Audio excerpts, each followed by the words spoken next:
a street lined with neatly trimmed lawns and manicured gardens. It looks like your typical scenic neighborhood, except there's one house with its windows boarded up. A clear barrier between the living and whatever ghastly thing lurks within. For the residents of this close-knit community, life has been anything but idyllic since the discovery of their neighbor's gruesome demise. It all started about 3 weeks ago when the police received a distressing call from a young girl who lived on Hemlock Street. She had discovered the lifeless body of her neighbor, Victor, lying in his living room. But it wasn't just the sight of the corpse that had terrified her. It was the unnatural grayish hue of Victor's skin that sent shivers down her spine. The locals had never seen anything like it. Adding to the eerie tale were the whispers in the night. Apparently, some residents had heard strange voices coming from Victor's house the night before. Along with flickering lights and an inexplicable foul smell, rumors began to spread like wildfire through the tight-knit neighborhood. Had Victor been cursed? Was he the victim of a vengeful spirit? Or even worse, was there a malevolent presence haunting the streets of their seemingly peaceful town? As the sun set and shadows stretched across the neighborhood, casting long, menacing fingers, fear became a palpable presence among the residents. Locked doors and bolted windows offered feeble resistance against the unseen terror that was said to prowl in the darkness. With each passing moment, Hemlock Street became less a place of normalcy and more a battleground between the rational and the absurd. Leaving those who called it home to confront the terrifying question, what lurked in the darkness? Entered Detective Alina Reyes, a woman whose logic and sharp observational skills have earned her both respect and envy among her peers. Alina is known for her tenacity and ability to see through facades, traits that have made her a formidable force in the world of law enforcement. But as she steps into the unsettling realm of Hemlock Street, she's met with skepticism from colleagues and superiors alike. The case of the Gray Man has quickly become a laughingstock for many. Whispered speculations fill the precinct room, with seasoned officers shaking their heads in disbelief at the mere mention of the case. The department's best efforts, they claim, would be to summon a priest rather than dispatching an investigator. The pressure is mounting on Alina to prove them wrong. Her captain, a man weathered by years of dealing with the city's criminal underbelly, sees the assignment as nothing more than a bureaucratic speed bump. He tasks Alina with solving the case, though it's clear his expectations are low. The woman's choked sobs and tearful pleas for justice serve as a stark reminder of the real stakes involved, human lives and shattered dreams. But it's when Alina lays her eyes on the body that she sees the first signs of something amiss. The grayish discoloration isn't quite right. There's a subtle texture to it, almost as if Victor's skin had been painted with a metallic substance. This observation sets Alina on a collision course with the rest of the department, who have already painted this case with a thick layer of supernatural mystery. Undeterred by the naysayers, Alina decides to take the reins of this investigation into her own hands. She begins by combing through every detail of Victor's life, searching for clues that could explain his bizarre demise. Her keen eye catches a small broken vial near the trash can. Initially overlooked by other officers who assumed it was filled with cleaning chemicals, the vial turns out to hold a faint chemical odor. Meanwhile, a chat with Victor's neighbors reveals a troubled man locked in a heated argument with his business partner, Martin, just days before his death. Martin, a recluse who kept to himself, had no apparent motive for harming Victor, yet Alina senses that he might hold the key to unraveling this puzzling case. As she delves deeper into the murky waters of Victor's past, Alina begins to uncover a tangled web of secrets and lies. She learns of a bitter business feud that Victor had been embroiled in for months. A conflict so intense it had taken a toll on his health and well-being.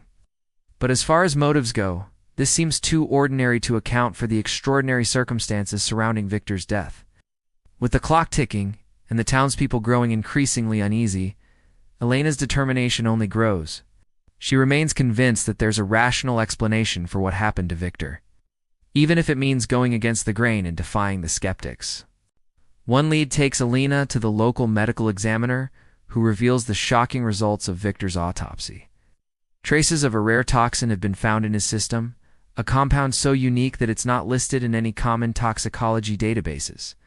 What's more, The toxin seems to mimic the effects of a curse, altering skin color and causing unusual decomposition. Suddenly, the pieces of the puzzle start falling into place. The whispers, the strange odor, the grayish hue of Victor's skin, they were all part of a carefully orchestrated deception, a sinister plot to frame a murder as a supernatural occurrence. She pays a visit to his home, hoping to find answers. But what she discovers sends a chill down her spine. Martin's house is a labyrinth of winding corridors and hidden rooms. As Alina navigates its shadowy depths, she uncovers a secret laboratory stocked with an array of bizarre equipment and chemicals. Each step she takes brings her closer to the truth, but also exposes her to danger. Her investigation reveals that Martin had recently purchased the rare toxin from an online marketplace, using a pseudonym to shield his identity. This crucial piece of information becomes the cornerstone of Elena's case against him. With a mountain of evidence stacked against him, Martin becomes increasingly desperate. He tries to flee, but Elena is hot on his trail. A thrilling chase ensues, leading them through the maze-like streets of the city. Finally cornered, Martin makes a last-ditch effort to escape. He barricades himself in his workshop, surrounded by his deadly concoctions. But Elena's determination knows no bounds. She breaches the door and confronts him. In the ensuing struggle, Martin attempts to destroy the remaining evidence of his crime, but Elena is quick to stop him. She apprehends him, ending his reign of terror. As the officers led Martin away in handcuffs, the weight of his crimes pressing heavily on his shoulders, Elena stood amidst the chaos of Hemlock Street. Her victory was bittersweet, overshadowed by the profound impact the case had on the community. Some of her colleagues grudgingly acknowledged her work, their tone laced with reluctant respect. Others remained unconvinced, their skepticism a testament to the deep-rooted disbelief that had permeated the department. But it was the look of gratitude from Victor's widow that made it all worthwhile for Elena. With the immediate crisis averted, Elena turned her attention to preparing her report. She laid out the evidence meticulously, weaving together the cryptic clues that had pointed her to the truth. The whispers, the strange odor, the unnatural pallor, it was all there in black. And white, a stark reminder of the case that had shaken Hemlock Street to its core. Had she truly uncovered all the layers of this intricate case, or were there deeper, more sinister elements at play?